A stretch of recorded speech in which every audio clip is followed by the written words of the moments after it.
Découverte du cryospace et du hall d'intégration de l'étage principal d'Ariane 5.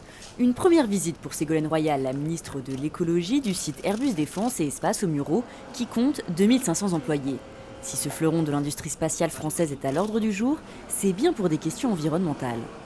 Toutes les activités spatiales, scientifiques et techniques sont absolument cruciales parce que ça permet au fond d'accélérer et d'être à la hauteur des engagements qui ont été pris à la conférence de Paris sur le climat. Plus bien sûr toutes les autres activités spatiales qui parfois d'ailleurs ont des connexions très directes ou indirectes avec la question de l'avenir de la planète. Ariane Space appartient à la coentreprise Airbus Safran Launcher.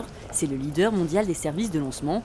Lors de la COP21 en novembre dernier, l'importance de la coopération internationale et de l'apport des satellites pour l'observation du changement climatique a été mise en avant. Au-delà des problématiques environnementales, Ariane Space se veut aussi éco-responsable. Nous attachons une grande importance au respect de l'écologie, en particulier sur le site des Mureaux.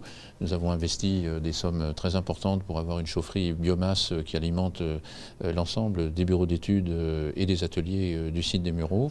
Il est évident que les lanceurs ont un impact important sur le respect de l'environnement, sur la sécurité, sur l'observation de la Terre, sur le climat, sur la météorologie. Prochain objectif pour Ariane Space, démarrer le développement d'Ariane 6, le lanceur européen du futur. Il devrait entre autres améliorer le lancement des satellites européens de protection de l'environnement, de surveillance du climat et de météorologie.